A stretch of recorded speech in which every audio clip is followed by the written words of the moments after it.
Okay, good evening, everybody, and thank you very much for coming to the Cyber Houston Happy Hour. I'm Umesh Verma. I'm CEO of Bluelands, and it's my pleasure to host you all today. So a little bit about Cyber Houston. Our goal is to encourage a conversation around cybersecurity awareness and best practices for the general good of our community. And it is our intention to provide a relaxed venue such as the Houston Technology Center over here, a happy hour, in order to encourage conversations and to convey and distribute learnings from various groups such as the Greater Houston Partnership Cybersecurity Task Force, ISACA, InfraGuard, and others. Encourage you to follow us on Twitter at CyberHouston and use the hashtag CyberHouston. Whatever y'all can do to help socialize the events will be greatly appreciated. Tweet it, retweet it, favorite it. We see a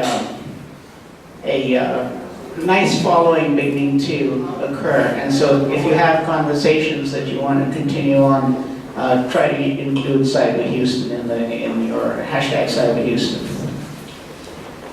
There will be a raffle entry at the end of the evening. So we start right at about 6 o'clock, which is now. I speak and bore you for about 10 minutes. Then I turn it over to our featured speaker, and then he will speak for about maybe 20 minutes or so, and open up questions for maybe another 20 minutes, 15, 20 minutes. And then in the last 10 minutes, we have raffle drawings by our sponsors. And so we have several gift cards and stuff for you. So make sure to submit a business card to be entered into the raffle to win one of the prizes. During the Q&A, please allow a microphone to reach you, because it's pretty hard for the rest of the people in the back of the room to hear people who are in front especially. So we have a traveling mic, we'll get it to you. And feel free to, announce your name and your company, but no more than that, please. And then also, please consume all beverages and food within the building. So let's not take it out of the building. Thank you. Let's consume it on premises. So I want to thank our sponsors, Renika App Builders and Bluelands. Without sponsors, events like this are not possible to hold. And our community partners, the Houston Technology Center, whose facilities these are. How many people have been to the Houston Technology Center before? How many, this is the first time? Well, we welcome you. The HTC, or the Houston Technology Center, is an incubator and an accelerator for IT companies, especially in life sciences, energy, and aerospace, and health. We also are very thankful for the Center for Houston's Future, who is a 501c3 organization that looks out on strategic initiatives for the Houston region, but actually the 7 or 8 county region, and plans for strategic plan, and it really works on strategic planning for the region from a 5+ years to about maybe 25-year vision. And the Greater Houston Partnership, which is the Chamber of Commerce, Economic Development, and World Trade, all rolled into one. I have the honor and privilege of serving on the boards of all of these organizations, and they have been extremely supportive of the work that my task force, which I chair over at the Greater Houston Partnership. Everybody's been really supportive about supporting the issues and discussions around cybersecurity, and especially right now with it being a global issue across all media. It's some of the same people that I talked to today used to come up to me and wondered what I was smoking about 3 years ago when we started talking, about 4 years ago when we started the cybersecurity task force at the partnership. And now, even the case studies that we used to talk about at that time which looked or sounded like science fiction to people.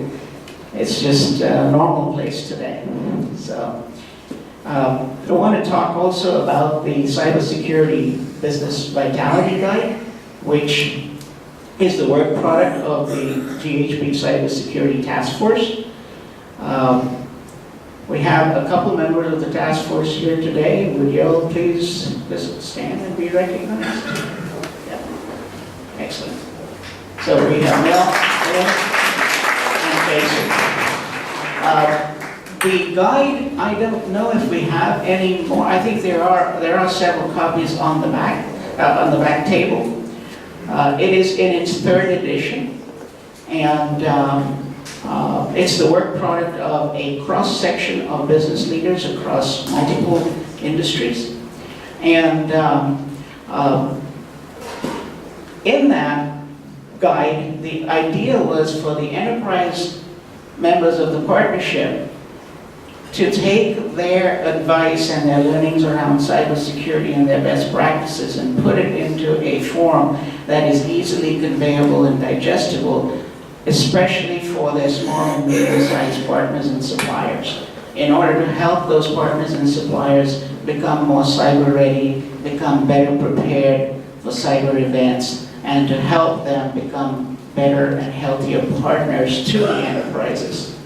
So, in this guide is also at the back of it, is a 19-point assessment that was created aimed at the business leader to be able to encourage a conversation between the business leader and his or her IT staff or their cybersecurity staff, so that we could start a conversation and educate the community.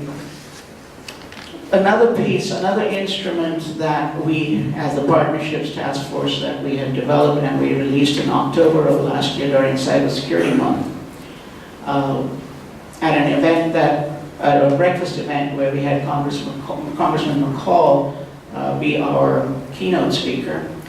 We released a cyber governance guide, and it's a governance piece, a brief to help a conversation between board of directors and the C-suite, and the C-suite back to the board of directors as to what should the board of directors be talking about, what should the C-suite be guiding that conversation towards, because at boards we find that when we start talking cybersecurity, it just goes off into various discussion topics. So what are the most important topics? What do you talk about from an assessment standpoint? What do you talk about from a control standpoint? What do you talk about from an efficacy standpoint? So several areas were identified, and so I encourage you, there are some of those guides maybe in the back that you can also pick up. And that brings me to today's speaker. Jason Ritchie has been a member of our task force from the very beginning, and as a founding member, really has become a good personal friend of mine, in addition to a business associate.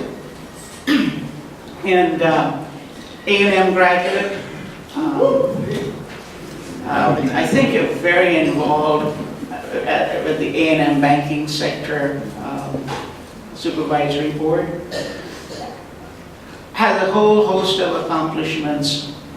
Young man who is really a fast tracker within the Federal Reserve System. His boss, Darren, when I asked for Darren to join the cybersecurity task force, he says, you know, Umesh, I'm not the right guy, but I've got just the right guy for you. And he put Jason on the task force, and since then Jason has just been churning and going. And I don't know if he's planning on talking about this during this presentation, but here's an example of how people who are on the task force really get involved in the community and spread the word of the community. So he took the work product of the partnership and involved it and integrated it into Money Week, which is a program that the feds sponsor, and it's in April of each year. So it's a whole week that is dedicated to money and money matters. And it's cross-section across all parts of the community. But he integrated the learnings and the program into Money Week. Then he also started up a program with Eastwood High School at HISD, a partner program, a pilot program, to really educate our youth and get kids coming out of high school involved in cybersecurity. And so just kind of been building, because we believe that the youth of today, when they come out of school, they should already be cyber ready and cyber aware. And we shouldn't have to go through and spend a whole bunch of money on security awareness training and all the other things that we do in our enterprises, when kids should be just learning cybersecurity and good practices as part of their day-to-day, just like math and science, basic math and science. A little bit on the personal side for Jason, married a lovely young woman, Ella. Ella is a spectacular writer, done quite a bit of pro bono work for us at Cyber Houston, so we thank her. Stellar Communications, if you're interested, look her up. Ella Ritchie. 4 kids, and a religious man. He is still the adult teacher, adult Bible teacher, Bible study group teacher at Second Baptist. That's right. And so, man of great integrity, great work ethic. I'm honored to introduce my friend Jason Ritchie.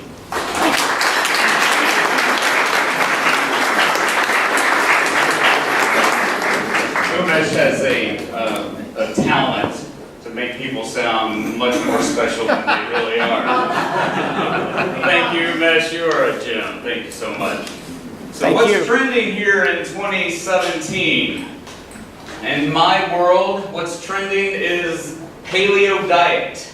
Anybody heard of this? Yeah, based on our happy hour back here, most of you are not doing the paleo diet.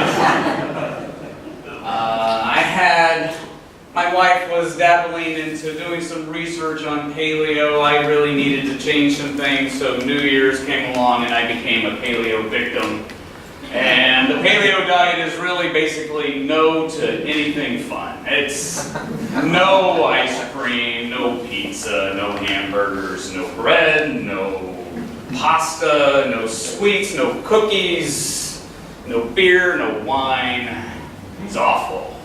I'm allowed to eat meat and vegetables and fruit. And that's it. That's it. And I went and got some blood work done after a 30-day challenge. And I was like, I'm going to get this blood work back, and I'm going to show that nothing's really changed, and I'm going to go back to being a happy person. And sure enough, I got the blood work back, and my triglycerides, my weight, my cholesterol had all dramatically dropped. Yes. And so I was wrong and have to keep doing the diet. Yeah, it's a good story, so I'm still motivated to do it. Something else that's trending, though, is that it's Valentine's Day coming up just in a few days, public service announcement. And so guess what? No candy, no chocolate. And so when I buy my wife a Valentine's gift, this is what she's going to get.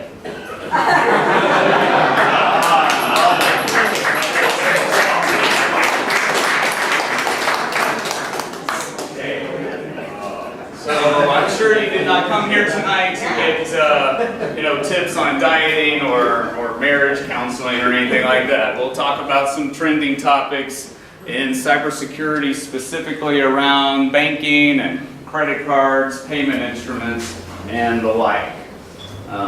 So let me just tell you a little bit about the Federal Reserve Bank. The Federal Reserve Bank comprises 12 regional independent banks. We happen to reside in the Dallas district, so I work for the Federal Reserve Bank of Dallas, Houston branch. There are 12 of these reserve banks. There's also a board of governors in Washington, D.C. that provides some oversight and some rules and standardization for the Federal Reserve. We're not a government institution, even though we've got the word federal in our name. We are not supported by taxpayer dollars. We provide monetary policy to the nation. You hear about that a lot in the news about how the Federal Reserve is raising rates or lowering rates. We actually don't set those rates, believe it or not. We work in the open market, buying and selling treasuries to move those interest rates where we think they should go. We also provide services to financial institutions. We regulate a lot of those financial institutions. We don't regulate all of them, but a lot of them are under our umbrella of supervision. We also perform cash operations, so banks will send us their cash and we actually shred it, we destroy it, and then we send them back good new money that we get from the Bureau of Engraving and Printing. Being a not-for-profit organization, you might think that we don't make a lot of money, but that buying and selling of treasuries on the open market produces a lot of profit. We need about $4 billion to operate all across the country, and yet over the last several years we've been making about $100 billion worth of profit. Lots and lots of profit. And where does that money go? I actually manage our budgets in Houston, and I can promise you that they don't give us bonuses, they don't give us a little slush fund, we don't get to start building things that we didn't have before. All of it, except for the amount that we need to operate, goes back to the Treasury Department, and it's supposed to be earmarked to pay off debt. So technically it goes back to the taxpayer. You have to talk to the Treasury if they actually do that. They love to spend money over there. So we are good stewards of what has been given to us. We operate very streamlined budgets, 2% growth, 3% growth. When the financial crisis happened in 2008, we had salary freezes. We're under a hiring freeze right now. As you're aware, there's a hiring freeze for the federal government. That actually does not apply to the Fed, but in the spirit of what the federal government is doing, we are complying. So we're in a hiring freeze ourselves right now. So since the financial crisis, we've actually produced $700 billion worth of profit. To put that into perspective, that would pay for NASA's space program, the entire country's space program, about 4 or 5 times over. We could have gone to Mars by now if the Fed would have been in charge. So. All right, so that's enough about the Federal Reserve. I do want to just mention that the views and what I'm saying to you and what you see on the slide deck tonight, that's just all my opinion. I'm not officially a voice of the Federal Reserve or the Board of Governors, so I get to talk a lot about what I really think, and you can't quote me on it and say the Fed said this. All right, one thing I want to let you guys know about, in 2015, the Federal Reserve Bank noticed that the United States payment system really needed an overhaul, needed to be improved. And so we sponsored a task force to start looking at how we should change the United States payment system. We want it to be faster, we want it to be more secure, we want it to be more efficient, which means cheaper. It's very hard to get all 3 of those at the same time, but nonetheless, that's one of our guiding principles. We want it to be more international. It's a global world out there, so we want a better payment system that works globally. But the thing that, the fifth guiding principle that I thought was so impressive was that they want it to be collaborative. The Federal Reserve does not want to sit in a room with ourselves and have a conversation about how we think it should be. So we have invited partners across all industries. Banks are represented in this task force, credit card companies are represented, retailers like Walmart, other industry professionals, cybersecurity companies, technology companies, energy companies, airline companies, all of them are represented on this task force. And so we're working collaboratively, which slows things down, but we're working collaboratively to come up with some ideas to do a lot of better improvements on the payment system. Very interesting group of folks They were actually meeting at the Houston Fed the last 2 days. And so I got to participate in that meeting. The Faster Payments Task Force was there. And as you can imagine, they were moving faster than the Secure Payments Task Force. It's a lot easier to make things go fast, and the security folks are slowing things down, trying to stop things. Wait a minute, you haven't thought about this. So the Secure Payments Task Force, they finished up their processes today. And I got to participate in that meeting. A lot of really good information that's going on in there. I don't want to read all of this stuff that's online. This is more for your reference. But a couple of things I wanted to mention. There was a lot of discussion about improving the identity management process. This is the root of a lot of the payment fraud that is going on out there, whether it be credit cards, whether it be wire transfers, debit cards, is really authorizing whether or not whoever is submitting this transaction is truly the person that's authorized to make that transaction.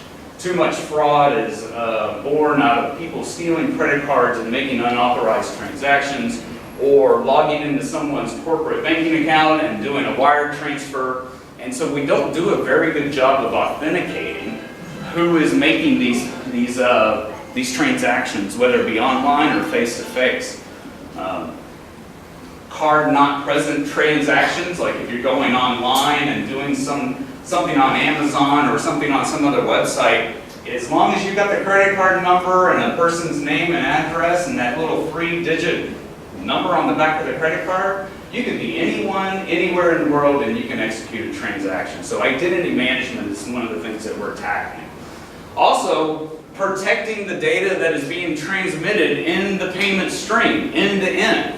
A lot of the data that is retains all of these transactions, whether they be ACH, EMV transactions, your credit card transactions, chip and PIN. There's a lot of things that aren't protected. A lot of things are not encrypted. At some point in the process, at the very beginning, or through transmittal, or when the data is at rest, that data is not encrypted in some places. And so they are seeking to put together a framework that will describe where in the process and what kind of data needs to be encrypted and protected at all times. So really interesting stuff that's going on there. We're hoping to have a lot of this accomplished this year, and implementation would start next year. All right, talking about what happened last year, the number of breaches that occurred for records stayed about the same, trending pretty balanced from 2015, but the number of records that were actually stolen or exposed dramatically increased in 2016. The top 10 breaches represent 3 billion records. That would be your Yahoo, your Friend Finder, MySpace, and then a variety of others. So a lot of information has been stolen just in the past year. 4 billion records in the last year, 7 billion records in the last 4 years. And the type of information that's found on those records, half the time there's an email address, a lot of the time there's a password or a first name, last name, username. You eventually get down to the point where a lot of credit card numbers are being stolen, and other account numbers like your bank account numbers are being stolen. So if there's 7 billion records that have been stolen in the last 4 years worldwide, what are the chances that one of those records represents you? Gravely, it's pretty high. It's unfortunate, but in all likelihood, you have been exposed. And I don't know, MySpace, who even knew MySpace still existed? But people who created a MySpace page used a pretty simple password and email address from years and years ago. Sometimes those passwords follow us, right? And we use those same passwords over and over and over again. And sometimes your email address is your login ID. So once someone knows one pair, username or email address with your password, they can try that same combination on thousands of different websites to see if they can access your information. So one thing you might want to seriously consider is that knowing the likelihood that a password that you've created at some point in time in the last few years has been exposed, you might want to just change all your passwords. Because if you're one of those folks, we tell you not to do this, but you reuse passwords because it's just so convenient, then you're likely to be exposed. I debated not to even bring up this topic, ransomware. It is a hot trend still. People are being attacked through ransomware. If you do not know what this is, you're a little late to the game, but that's one of the reasons why you're here, is to learn about this stuff. Ransomware is malicious software that is designed to lock you out of some function or some data on your computer.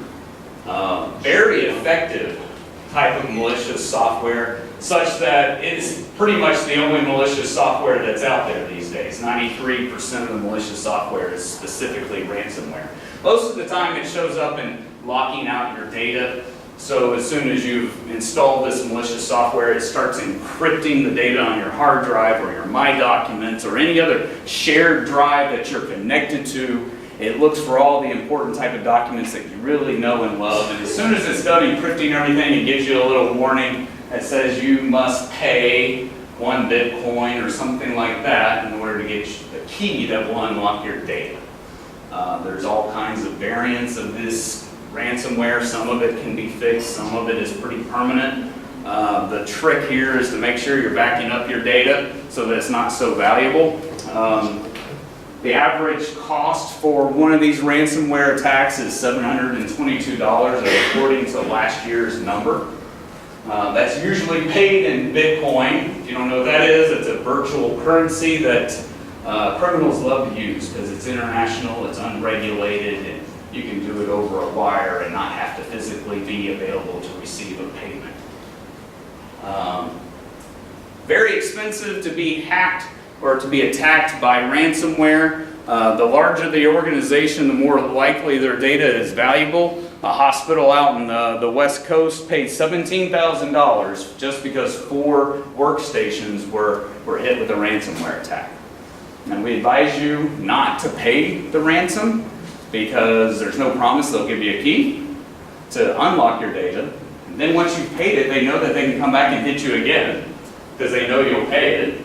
And then you're also just funding this criminal activity. So we need to find a way to prevent ransomware from occurring so that you're not getting hit up with these costs.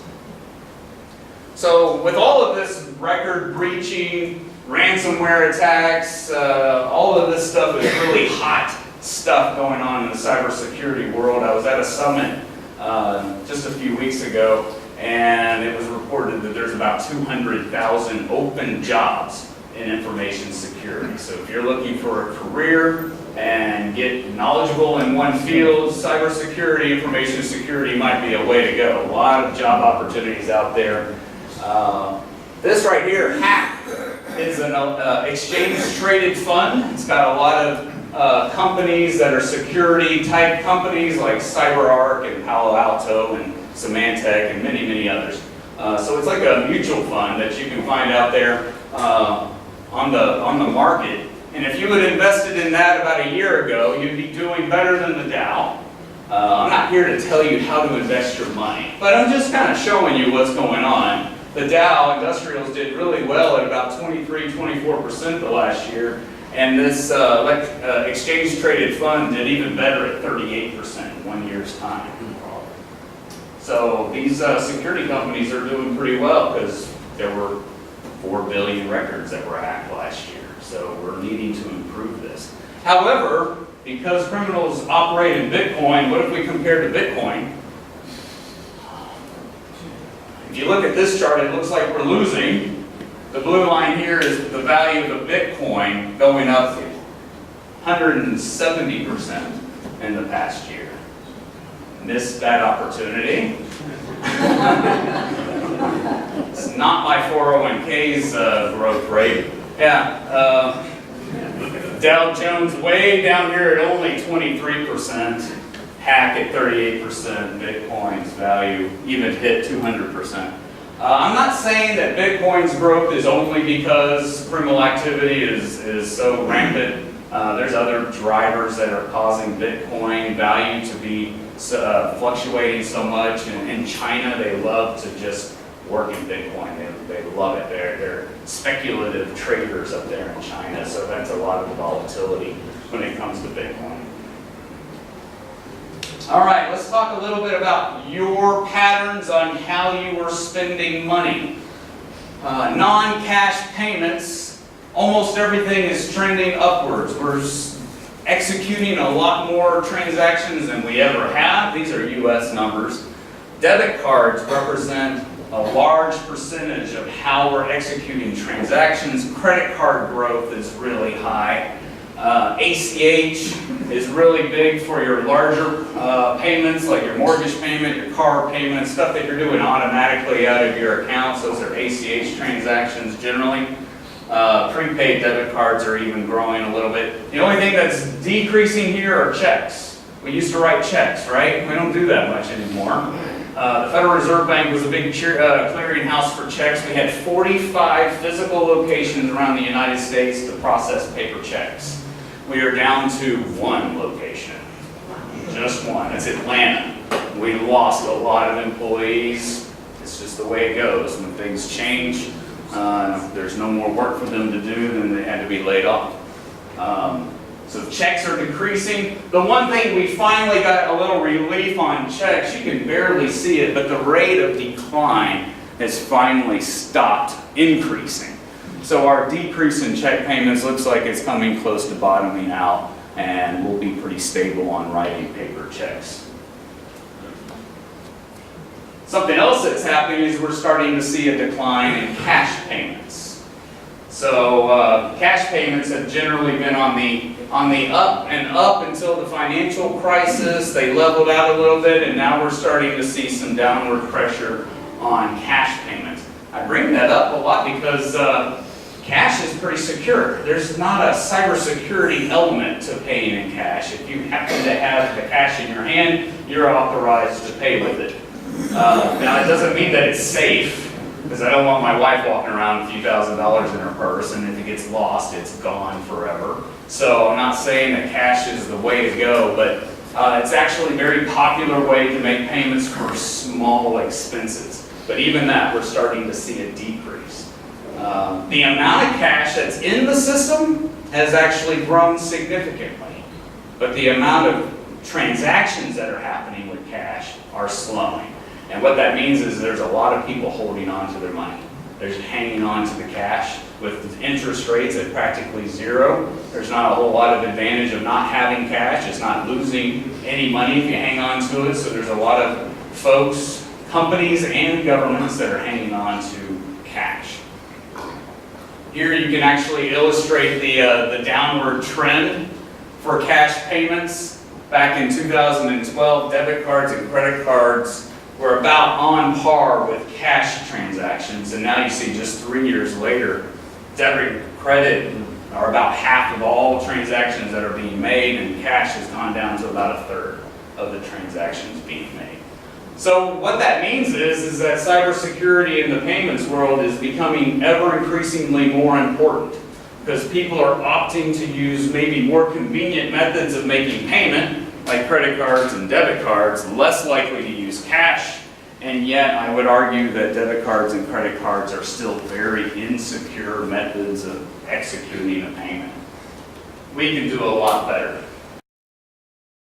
So here's some other trends that are going on when it comes to payments fraud. A lot of people used to think that fraud would only happen to the big companies like Yahoo and those who had lots and lots of data. However, surveys that have been done with companies, large companies and small companies, it's pretty much equal across the board. Regardless of who you are, there has been a successful fraudulent attack on your organization. It doesn't matter how big you are. Wire transfer fraud is dramatically increasing over the last several years. Paper check fraud is actually still very big and important. Even though we're not writing as many checks, paper check fraud is still an issue. But wire transfer fraud is becoming more and more common. Half of organizations who responded to our survey said that at least someone attempted to execute fraudulent wire activity on their organization. One of the ways that they do that is through something called business email compromise. You might hear that as whaling or spear phishing, something along those lines. What this is someone posing as a big player in your organization, like a CEO or a CFO, sending a urgent email to someone in accounting saying, hey, I need you to execute this wire transfer as fast as possible, get it done. And because we usually look at our bosses and presidents and say, absolutely, I am on it. I will take care of that right away without asking any questions. Sometimes folks in accounting circumvent procedures and policies, and they execute transactions that they really shouldn't have executed. This happened to a company here in Houston, AF Global. Kind of that story. Someone actually hacked into the CEO's email, was able to determine when that CEO was out of the country or out of the office, and sent an email to the director of accounting and said, we're executing kind of a hush-hush acquisition of a company in China. We need to put up good faith money to prove that we will make the payment. So you're going to hear from a lawyer here in about half an hour that will give you instructions on where to wire $480,000. It's from the CEO's email. It was probably signed in such a way that the CEO normally signs his email, because the hacker was able to see those typical greetings and how they sign off on their emails. Director of accounting saw the information. Sure enough, got a call from a lawyer, send $480,000 to this account in China, and he executed it. Didn't hear anything back for a few days, and that same lawyer said, we're good. Thank you for executing that transaction. We got the money. We're all in the clear. We're ready to make the actual purchase. Please send $18 million. At that point, the director of accounting said, maybe I'll make a quick phone call. Turned out it was nefarious activity, and the director of accounting was in big trouble. Just doing what you said, boss. But it wasn't the boss. Now, good news is they had cyber insurance. They filed a claim. Cyber insurance company said, denied. Because that's what insurance companies do. No, I'm sorry, I didn't say that. They denied the claim on the basis that the director of accounting was authorized to make the transaction. No one hacked into the accounting system. No one hacked into the wire transfer payment. It was executed by someone who was authorized to execute it. Yeah. So it's going to court, and based on what I've seen on these type of incidents, the insurance company's not going to win. They're probably going to have to pay that. But there'll still be a deductible to pay. So there was definitely loss. There was reputation risk. I'm telling all of you, this company did this. That stinks, right? All right, so what do we do to stop this type of stuff? How do you stop ransomware? How do you stop business email compromise? One of the tricks on business email compromise is that they will create websites that look like your company's website domain and change one little letter, interpose two letters, put a dash in something. For example, if I were to receive an email from centerpoint-energy.com, I may not recognize that's not really centerpointenergy.com's email address domain.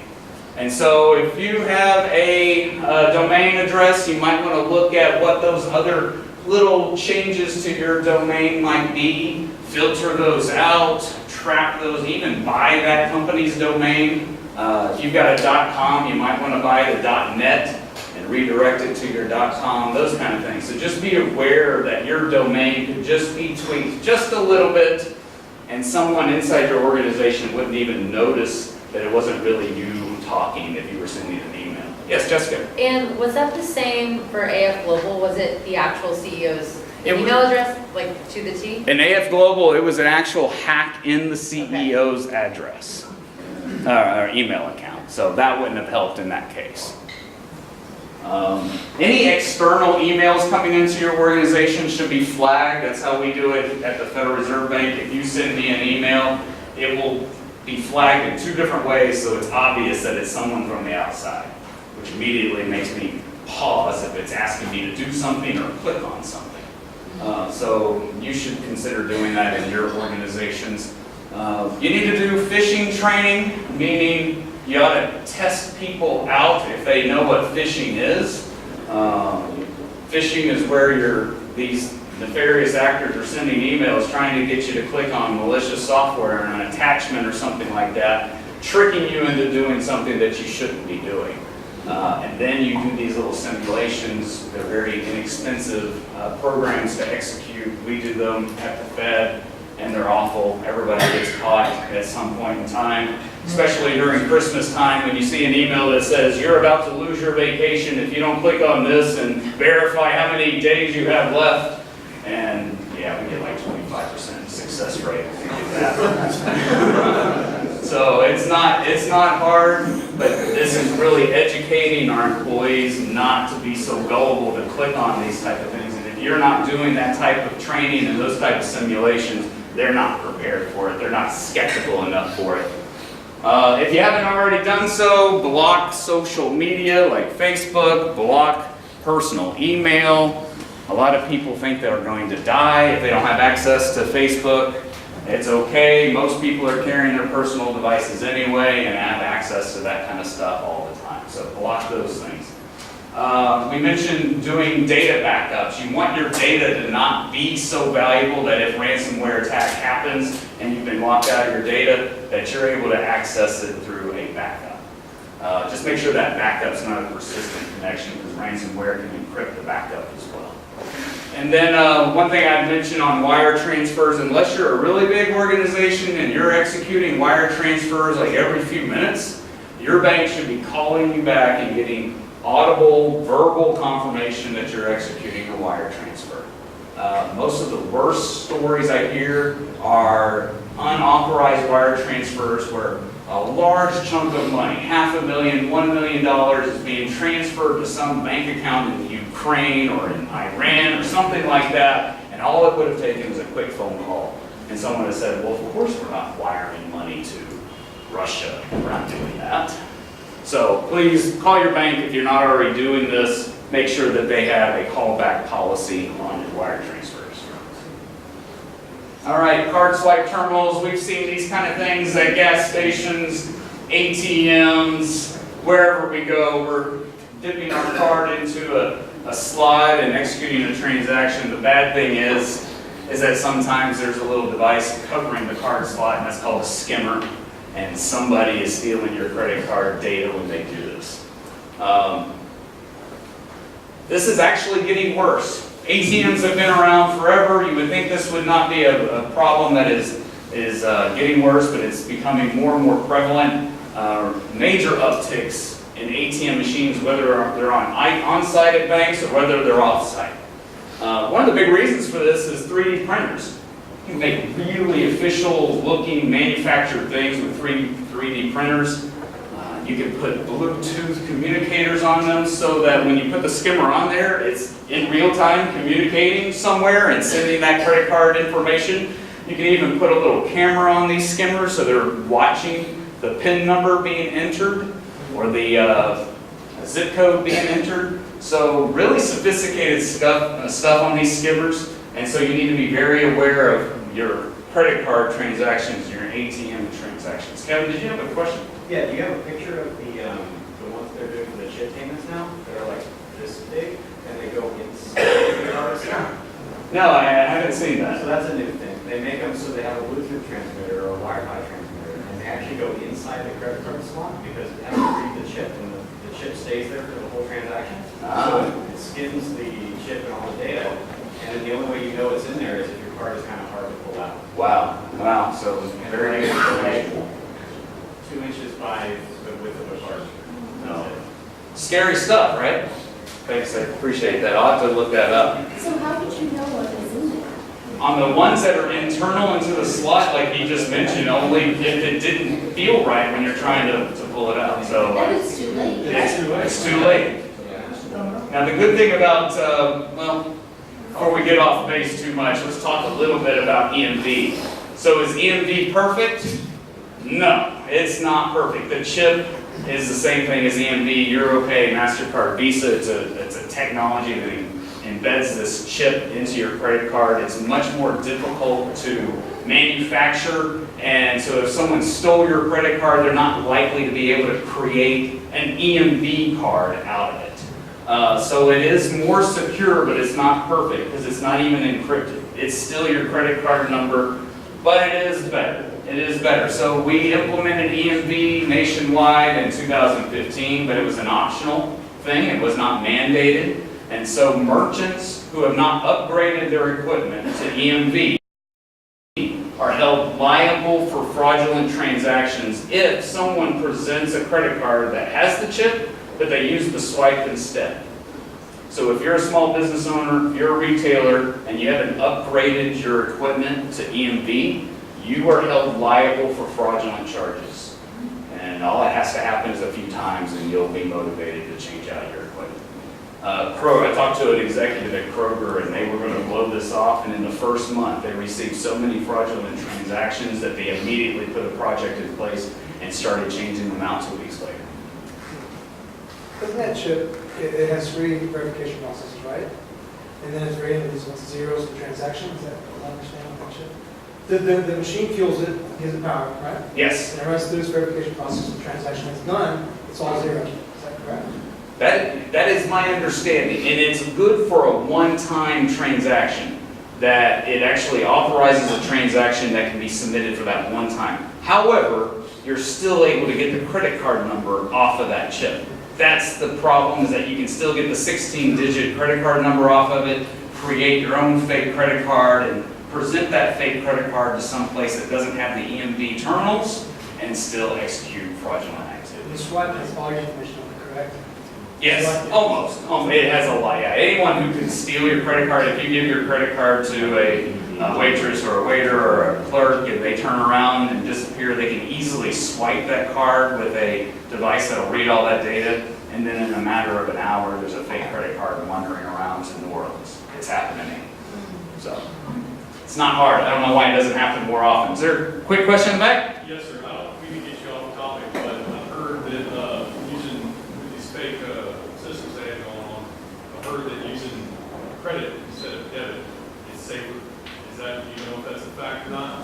Debit is slower to adopt EMV than credit, and credit cards allow you a buffer before it hits your bank account. Debit goes right to your bank account. So I would make an argument that credit cards are a little safer than debit cards. The adoption rate for credit cards is a lot higher than debit cards right now. Yes? Am I incorrect in assuming that my credit card gives me a certain non-vulnerability against unauthorized transactions? I can always dispute it later and say that was fraudulent. Doesn't that give me some protection? Yes, so I wasn't going to bring this up, but you're actually not protected by the credit card company, you're protected by the Federal Reserve Bank. There's a regulation called Reg E that if you have fraudulent activity on your personal bank account, your personal credit card account, you are held liable for only $50 of the fraudulent activity. Usually credit cards just don't even bother with $50. They'd rather you just be happy. However, corporate companies do not receive the same benefit. So therefore, if you've got a bank account that's been hacked and it's your company's bank account and someone has drained $500,000 out of it, you're not necessarily going to get that money back because of Reg E. So more of a risk for corporations, less of a risk for consumers. That's one of the reasons why we're so slow to adopt any of these technological advancements to make payments more secure, because quite honestly, fraudulent activity happens to me, I don't have to pay for it. You might be surprised, but the people who take the hit on that are the financial institutions. No one's going to feel sorry for the banks, I get that, but they're the ones who are absorbing all the losses, about $8 billion last year because of credit card fraud. So are you saying if you use your debit card as a credit card, you're covered more than if you use it as a debit card? If your card allows both a credit and a debit option, then credit card is safer.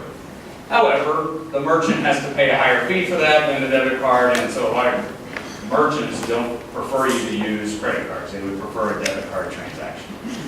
Moving on, just real quick, just to prove the point, credit card fraudulent activity in the UK and in Europe and in Canada have all dramatically decreased with the adoption of EMV. The United States only represents about 21% of credit card volume in the world, and yet we represent 47% of all fraud activity. So we're winning. or we're losing it. One of the two. So therefore, we're expecting EMV, once it's fully adopted, we'll see an eventual drop in card-present activity, fraudulent activity. However, we'll see a spike in fraudulent activity on card-not-present transactions. The fraud will start happening online, and so we'll have to find another way, another improvement on identity management for that. Yes, Brian? Seems a bit odd because in England, I'm English, they have the EMV in England. I got a card at home 20 years ago. Really? Yeah. It's not a card for Barclays Bank Yeah. 20 years ago. So Europe adopted EMV in 1994, and we just started here in the United States. And I don't know how it's dropped since 2000. So one of the comments from the Secure Payments Task Force that I heard this just yesterday was that anything that enforces new infrastructure on consumers and on merchants is going to be resisted. So our hope is to utilize our current infrastructure to implement a safer payment system here in the United States, because it's so difficult to get merchants to get on board with changing out their equipment. ATM machines, I just wanted to mention this. If you haven't seen your ATM machine upgrade to EMV, you should soon. There's a lot that still haven't been upgraded, but according to studies, $3,000 investment in upgrading an ATM will, all it takes is one breach to pay for that. And so there's a business case out there that ATM machines really need to get active and upgrade to EMV. All right, I have one more topic to cover before we're done. How bad am I on time? Umesh said 20 minutes. I was like, no way. 8 minutes. I'll go through this fast. Insider threats. Unfortunately, I hate to tell you, the people who work in your organization are more likely your problem than those who are outside your organization. I'm not saying that you can't trust your employees. That's not what I'm saying at all. What I'm saying is that sometimes your employees become malicious actors because they become disenfranchised with the organization. They're upset with the boss. Maybe they've gotten gambling debt and someone's pressuring them and they've got to find a way to get that money one way or the other. I don't know what it is, but sometimes people inside your organization are your threat. Sometimes they don't even know. They just didn't realize that they were the threat. They were being utilized by someone else and they became a threat to your organization. The Federal Reserve Bank is not immune to this. I've got 4 stories. I'm just going to go through them real quick. Beaujay, he was a third-party contractor, worked for the Federal Reserve Bank of New York. He was working on our general ledger system that we have with the Treasury Department. $10 million software application. He stole the whole application, put it on a portable hard drive, and supposedly he was training some employees in his company on best practices. When they did the investigation, they found out that he had lost the hard drive and that he was also helping foreign nationals come into the United States illegally. Yeah. So they arrested him, put him in jail for a little while, and deported him. Curtis Whitshire had a brother who was pretty savvy, who said, hey, you've got all that access he was also at the New York Fed, you've got access to personnel information like social security numbers, date of birth, addresses. You even have access to the pictures on badges. Let's create some fake IDs and steal some money. He agreed, and so he and his brother were doing student loans, they were doing RV loans, boat loans. They ended up having over $1 million in cash. They got caught, and each of them are doing multiple years in prison and fined over $1 million. Jason Gross, this guy had a supervisor in the banking supervision department at the Federal Reserve Bank of New York. I'm not picking on New York. But they are all important. That supervisor and they worked on supervising banks. The supervisor got a job at Goldman Sachs. And then that Goldman Sachs former supervisor called up Jason Gross and said, hey, you remember we were doing some work on that bank? Yeah. Can you send me that report? We're doing some work with that bank, and I'd like to have some of that information. That is restricted Federal Reserve Bank information. You can't do that. And Goldman Sachs management even found out about it, didn't do anything. And when it went all the way up to the senior level, Goldman Sachs then finally took action, fired those folks. Jason Gross was also fired. And then just something recently in the news, Nicholas Berthum, he was installing Bitcoin software on the Federal Reserve Bank in Washington, D.C.'s server farm. It takes a lot of processing power to confirm Bitcoin transactions and to mine Bitcoins. And so for a couple of years, he was actually getting Bitcoins off of Federal Reserve Bank machines that were running the software. He had circumvented the controls and so installed the unauthorized software. When he was asked about it, he said, "I don't know what you're talking about," and then he remotely deleted all the software. He got caught, but he only got fined $5,000 and 12 months of probation. I don't know how many Bitcoin he made though, so it may have actually been worth it. It's terrible. It's terrible. So I am done with my presentation. I do have a few takeaways. If you're not backing up your data, you must do that. Multi-factor authentication. I know it's annoying to have to go to a text message or an email to verify who you are, but that's one of the most important things when it comes to logging in with a password is that you need to be authenticated as to who you are. And so the more complicated passwords you have, the longer passwords you have, and multi-factor authentication, you've got to do this. Get over the inconvenience. I said that paper check is still an issue for fraudulent activity. You can call your bank and say, "Someone told me about positive pay. Tell me about that." It's a small fee that the bank works with you and sets a threshold for how high dollar a paper check can be cleared without your notification. So it's a real easy process to turn on. If you're a merchant and you haven't adopted EMV, I strongly suggest you to do so. You're doing great by coming here and getting informed on cybersecurity issues and challenges, so continue doing that. We have this opportunity every month.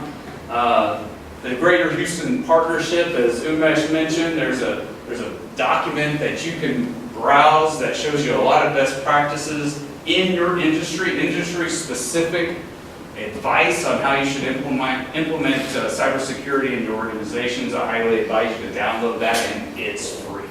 Real easy to do. Patch and scan, number one thing. All those records that are being stolen is because people are not patching their systems with known vulnerabilities. So in your organizations, make sure your operating systems are patched. Make sure your software is patched. I see the Adobe patches all the time. So if you've got Adobe, you need to patch that like every week. So that is it. Is there a fake one though? Is there a what? Is there a fake Adobe? Like it said you need to upgrade it and it was actually a bad guy?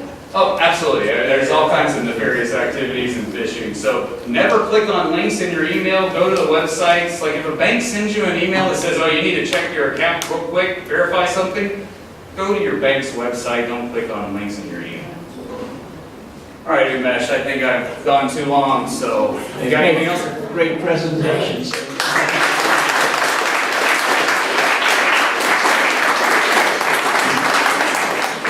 Great presentation, you know. We started with paleo, we learned about paleo diets, heart-shaped steaks.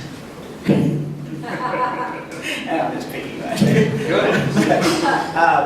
Yes, so we already got a couple of questions. I know that we are actually running a little over, but because of the interest in questions, we'll take maybe 2 or 3 questions, keep them real short, and then we will get immediately to the drawings. Thank you. Howdy, I'm Jill, and I'm with the North Star Group. Is it safe to take a picture of your check and deposit using that, and take a picture and deposit your check? Believe it or not, it is safe. The most significant fraudulent activity that's occurred there has been accidental, where maybe one spouse takes a picture of the check and deposits it, and the other spouse is going, "Oh, here's a check, I'm going to go deposit that," and they physically go deposit it, and they find out that, well, you can't deposit it twice. So that kind of stuff is happening. Eventually, is that going to be something that becomes under scrutiny and people find ways to hack it? Yes, absolutely. I'm sensitive to it. I haven't done it yet. I don't want to do anything banking-wise on my phone. I haven't done any banking stuff on my phone. One thing that came up in the Secure Payments Task Force today is that people are using phones to execute transactions, and yet nothing is regulated on the operating systems or the phone makers themselves. You're taking a risk. Are these devices really, should they be authorized to execute transactions? So I believe in things like Apple Pay and Samsung Pay. I think it's actually very secure technology, but are the phones themselves secure? And that's one of the issues there. Yes, another question? Rebecca Silva from Principal Financial Group. I noticed earlier the sharp downtrend in checks and the sharp uptrend in debit card systems. Do you feel like there's a generational reason for that? And is a generation that's more likely to use less secure things like checks going to be able to adopt this level of security that's necessary to protect their financial data? The issue here is that the electronic means of making payments is just more efficient than paper check. And so it becomes worth the risk to absorb this risk of, it's worth it to absorb this issue of cybersecurity and fraudulent activity while saving money on paper check processing. If it wasn't worth it, then we wouldn't see such a downturn in paper check. But electronic payments are so convenient that we're willing to absorb that problem. So I do believe they're correlated. Yes? Yes, my name is Mike Perkins of Norcross Technical Services. Going back to the paleo diet. No, I'm just kidding. No, one of the questions that I had was people that are doing, strictly online retail and online transactions, are they going to be at the end of 2017 fully responsible for any fraud that's happening because they're incapable of receiving the EMV credit cards? No, EMV unfortunately is only applied to face-to-face transactions. Card not present transactions are not under that liability shift. However, there are a lot of ideas of how to make card not present transactions safer. One thing that I would actually be willing to do is to buy an EMV terminal for my computer and physically be forced to insert the chip on a USB device or something like that and authenticate that transaction. That's one idea. There's PIN number ideas. There's a variety of different ways that we can secure card not present transactions, but that liability shift does not apply to them just yet. I'm going to get a question here and then here. Yeah, Jerry McSpirit from Travelers Insurance. Any thoughts about blockchain and how that's going to really affect the whole financial system over time? Blockchain is innovative technology that has a lot of potential to improve how we execute secure transactions. As we see it implemented with Bitcoin, it's too slow. The volume of payment transactions that we execute in the country is just too high volume for something like blockchain to work. However, blockchain could be utilized to maybe validate your identity and do it in a very secure way. We're not seeing any movement directly just yet to implement blockchain somehow in the payment system, but I think it's up for discussion. Last question. Thanks for some great information in the slides this evening. Are copies of these slides, this deck, available? They will be, right, Mackenzie? The answer is yes, on cyberhouston.org. There you go. We'll upload this video presentation and the PowerPoint slides in a couple of days. It'll by Friday, by tomorrow, it should be on cyberhouston.org. Well, thank you very much. Let's get to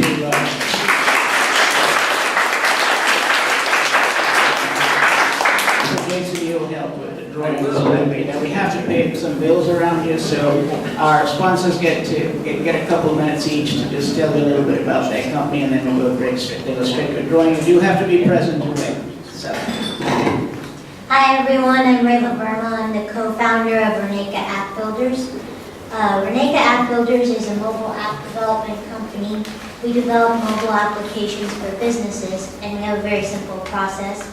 Our clients come to us with their idea. We help them brainstorm and flesh out the pain points. We then do a high-level workflow session with them so that we can create the scope of the project. That's when we move into visualization, where we design each and every one of the screens and upload it into a prototype software so that you get the look and feel of your app before any coding is done. Once the coding is completed, then we go into the testing and debugging phase before delivery. And then we also offered continued ongoing support packages thereafter. So if you have any questions, please come and talk to me. So with that, we'll start the raffle. The first gift card is a $15 iTunes card.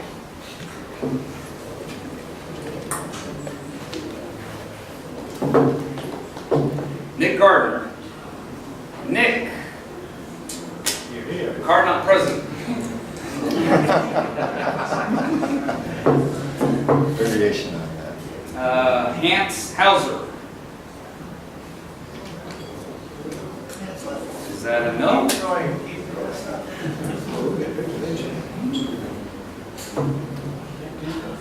Third time. Gail Gilbert. Hey, that's me. Yay!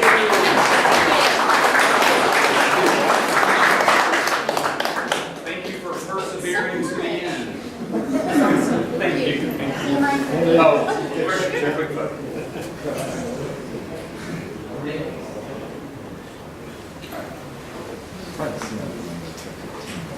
The next gift card is a $15 Starbucks card.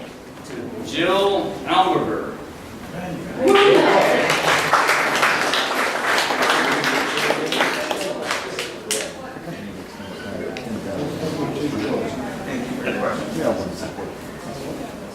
Your face is on the screen. Yeah.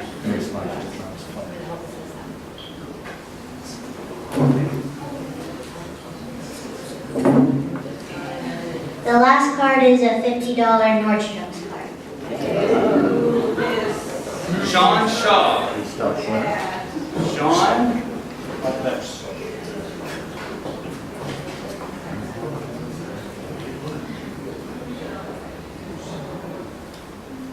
Courtney Harper.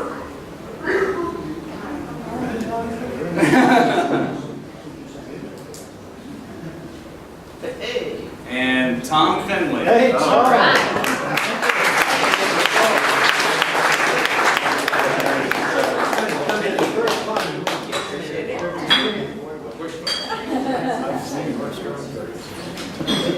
Valentine's Day. One more sponsor and 3 more gift cards. So next is Blue Lens. Good evening, everybody. Can everyone hear me? My name is Akhtar Samani, and I'm with Blue Lens. We're headquartered right here in Houston, Texas, and we've been in business for 30 years. Our software is deployed at our customer sites in 6 continents, 40 countries, 19 industries. Blue Lens helps companies proactively and continuously assess, remediate, and monitor the security of your information systems. So what does that mean? Well, we provide a robust software solution that gives companies a full comprehensive audit trail of user activity on the network. Our LT Auditor suite of products monitor and audit directory services such as Active Directory, file systems, workstations, applications, network devices, USB flash drives, apparently, but that's a big indicator you want to look after. Via smart connectors, we're also able to leverage your SIEM solutions and gain from your investment there, as well as built-in compliance reports for FDIC and FDIC. So, from our experience, we noticed that organizations tend to be reactionary with regards to their cybersecurity posture. Most cyber breaches occur due to poor credentials and access rights. So the easiest way to get in is just by user credential. All the security, all the firewall switches, if you have a username and password, you just blow right by. How much do you think a username and password, a credential, a system administrator credential goes from the black market? Or the dark web? $2.56. Several hundred to several $1,000s. Versus a credit card, which could be as low as $5 a credit, or a credit card. It's a lot, and it's highly sought after, everybody wants it, but it's a matter of when, not if, they're going to be breached. So time and time again, even at our customer sites, we find that policies and settings are arbitrarily applied, password policies and settings are inadequate, system access policies are implemented, or sometimes not even existent. We find unused accounts and computers on the network, and printable elite privileges just not practiced.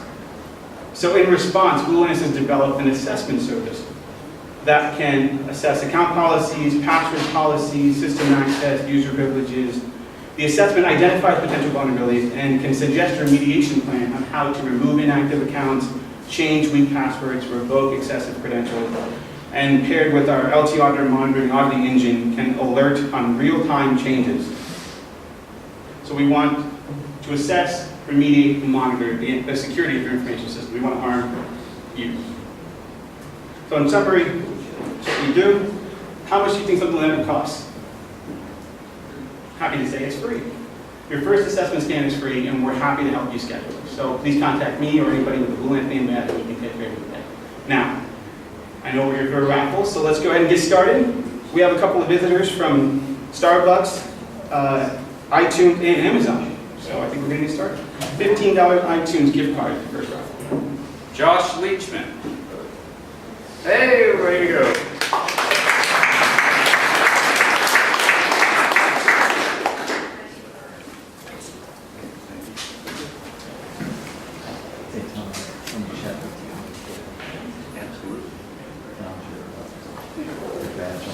Next up, $15 Starbucks gift card, making all the way from Seattle, Washington. Wes Weaver. What's up, Wes? He said he was here.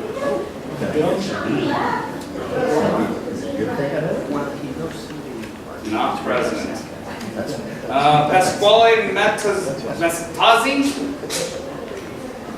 I did that. What was not here. Gabe McKenzie. There is a McKinney. And Richard Foley. Nice try. All right.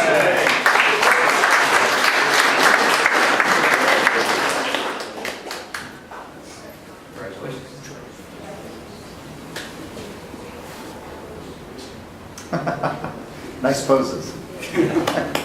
One more. Last one.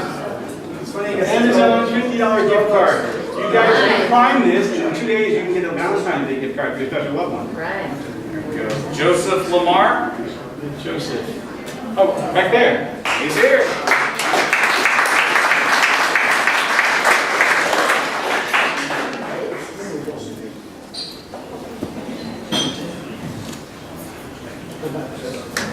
Nice to meet you.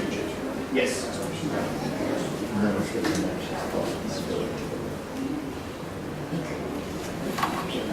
Thank you. Thank you. All right. I think that brings up McKinsey, I believe, has a few words to say.